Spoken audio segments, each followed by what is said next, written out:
Hey, today I'll be tearing apart a 1.2 liter 3-cylinder engine out of a 2015 Mitsubishi Mirage that had 450,000 kilometers or 280,000 miles roughly. Okay, so this engine was still running. I did make a video about it about a month or so ago. It sounded pretty clacky. It sounded like it had lifter noise. So I already removed the intake and exhaust manifolds off this to put on the engine that I already installed. So just starting with the harmonic balancer, it was a 22 mil to get that off. Yeah, and once you got the bolt off, it should just pull off the crank. It's not a tapered fit or anything. Okay, now onto the ignition coils. It's just 3 10 mil bolts and the coils just pull right off. Yeah, while I'm pulling these coils off, I wanted to mention too that these are the original coils. Maintained like 30 of these cars since 2014, and I've changed one coil. I've had one go bad out of 30 some cars, so they're not a common problem to wear out. If your car has a misfire, chances are it's a broken wire, not a coil, because the wiring harnesses on these cars are anyway, I'll get into that another day. And now onto the valve cover bolts. They're all 10 millimeter.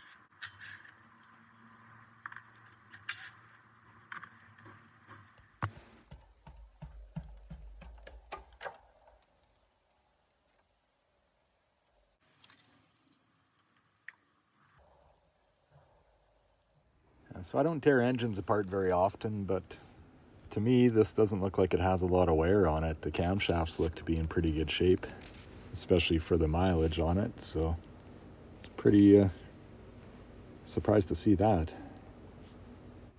And yeah, so there's no adjustment for the valve lash on these. Some people think there is, there isn't. Well, there is, but it's a bit of a process. You gotta check your clearance. Then if anything's out of spec, which it probably isn't going to be, then you got to pull your camshafts out and pull these little cups, little lifter cups that sit between the lobes of the camshaft and the top of your valve. They're not hydraulic, they are solid. They come in different heights. That's the only way you can adjust anything.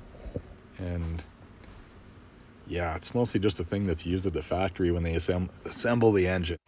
Okay, next up, I'll pull the variable valve timing solenoid off. I really can't remember if that's a 10 or a 12 mil bolt that holds that on there, but it's in there pretty good. I'd had to get some channel locks to wiggle it out of place. Okay, so now on to the front of the engine. First thing, I'm pulling the dipstick tube off here. Just one bolt and it wiggle it out and pull straight up. Then going after the rest of the timing cover bolts. One thing I noticed is between this engine and the 2014 engine that I replaced in my car, is the 2014 one had a little inspection cover for the timing chain tensioner is. I'll put that on the screen here. Okay, so I had to pull the water pump pulley off to get to one of the bolts that were holding the timing cover on, and pulley was kind of stuck on there, so I had to hit it with a hammer to get it off. And yeah, I wasn't expecting the water pump to sound like this. But yeah, this water pump's never been replaced. It's the original one, so I guess that's pretty good considering the mileage again.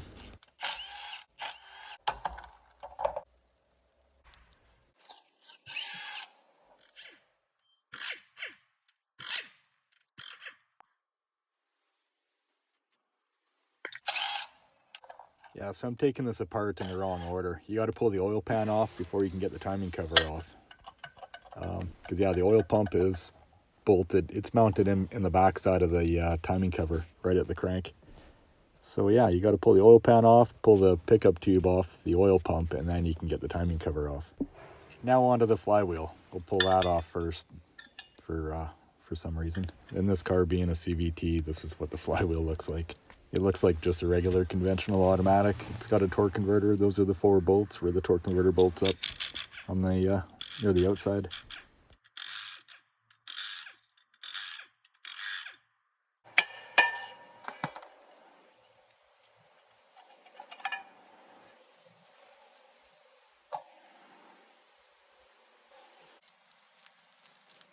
One thing I noticed about all these engines, they all seem to just sweat just a little bit right at the back of the timing cover at the top.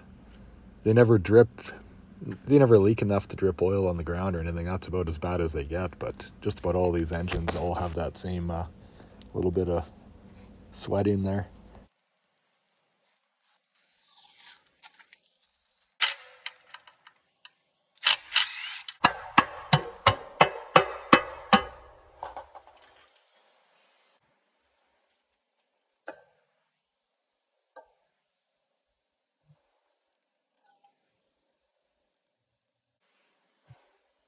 Yeah, it's hard to see. There was a little bit of glitter in the pan, but nothing worth worrying about.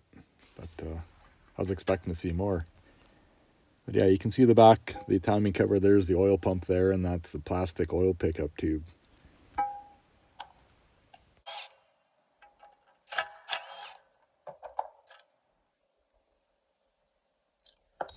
So I tore the pickup tube apart. We had to break it because it doesn't come apart.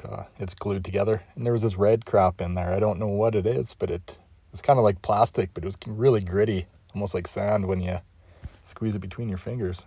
And I'm thinking this must be something that got into there when they built this engine, because this is what the inside of a pickup tube looks like on a 2015 engine with about 10,000 kilometers on it. It's been sitting on the shelf since 2016 with a damaged oil pan, and I went to install it, replaced the oil pan, and took a peek up in there, and there's the same stuff stuck in there.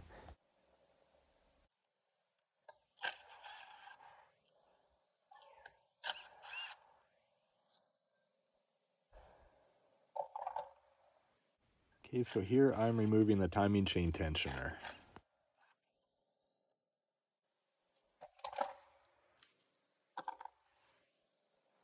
And yeah, it kind of ratchets out. Once it's kicked out, it can't really retract. Well, it can a little bit, but not very much. And that's got like what looks like a bike chain link on there. Part of attached to the shaft on the ratchet mechanism there. There is a tiny little pinhole in the back. I'm assuming that's for an oil feed to it. That is, if it's hydraulic. I never ripped it open to double check any of that, but. And yeah, here's the timing chain guide, or one of the two. And this one actually looked in really good shape. It wasn't worn right out or anything. It looked a lot better than the one that I tore out of my own engine that barely had 300,000 kilometers on it.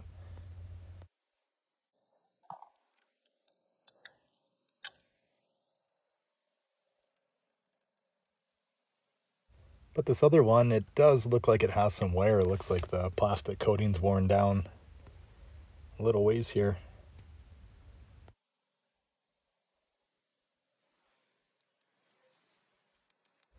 But still, 450,000 K, it's holding together pretty well.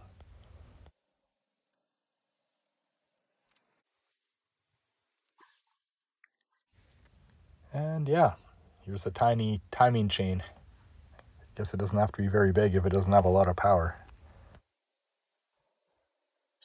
Okay, now removing the camshaft, I'll just speed this up and get it done with here.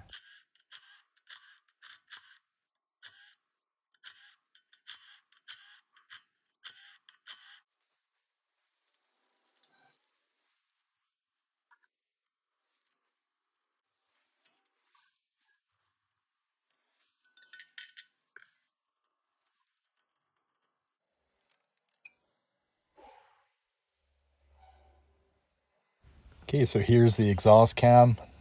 I couldn't really get a good picture of this thing, but there's really minimal wear. It was surprisingly excellent shape, especially considering the mileage. Wasn't really way better shape than I expected. And here's the intake cam, and the same thing. Like, they were both in really, really good shape. So on the one end of the camshaft is the little teeth for the camshaft position sensor.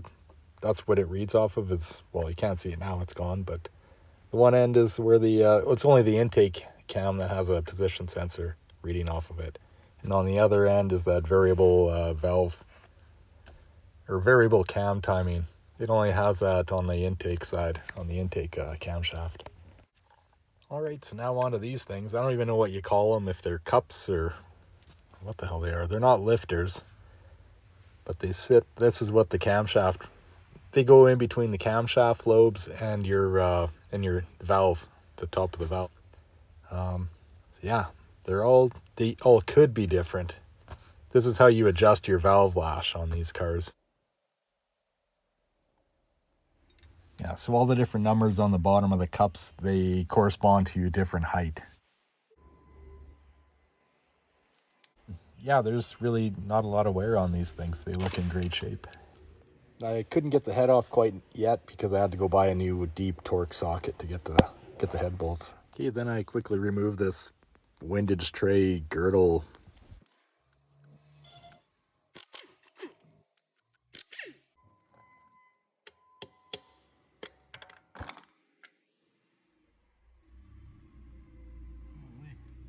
Bearing's in great shape. Still has the sheen marks in it.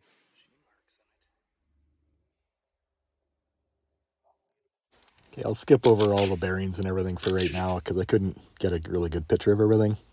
Not at this angle, at least. I'll show that later on.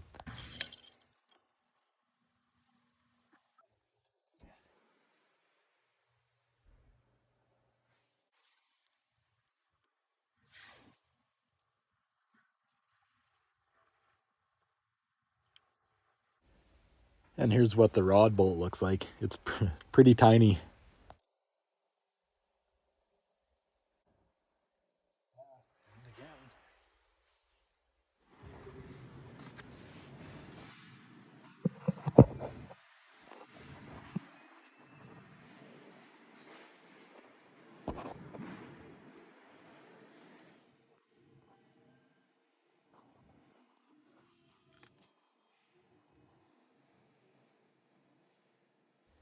Okay, so finally, here are the main crank bearings here. They look to be all right shape considering the mileage. It does, I don't know, I'm thinking there might have been some crap that got in there. Some of those marks. And I wasn't very careful taking these out either, mind you. So that's what probably the scratches are, but there's little like pit marks in there. It almost looks like little round spots all over the place. And here's the thrust washers. Considering the mileage, 450k, here's what some of the parts look like of the engine I pulled out of my car with the 300 or 290,000k. Okay, I finally got a new socket and I'm gonna pull the head off now.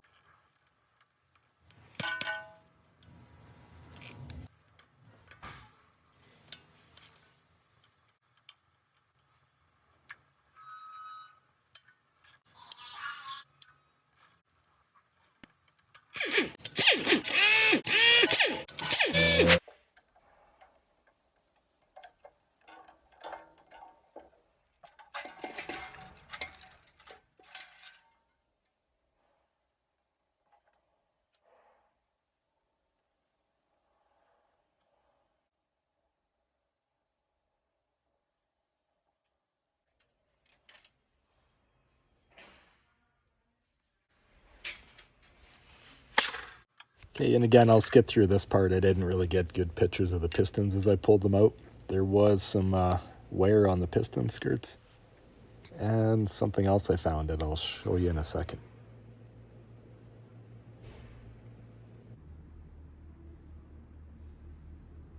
Yeah, wrist pin.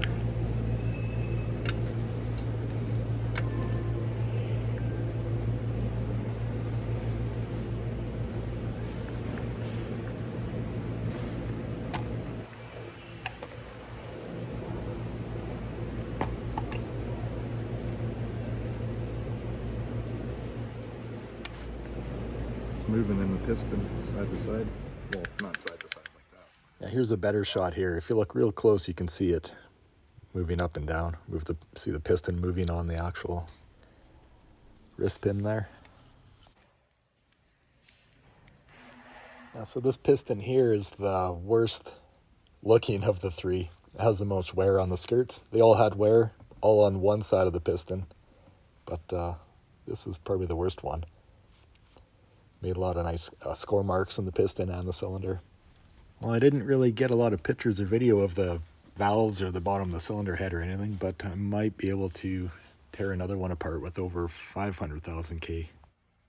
I wanted to add this at the beginning of the video, but it's an afterthought, and I can't figure out how to put it up at the beginning anymore because too done. But this is what this engine sounded like when it was still in the car.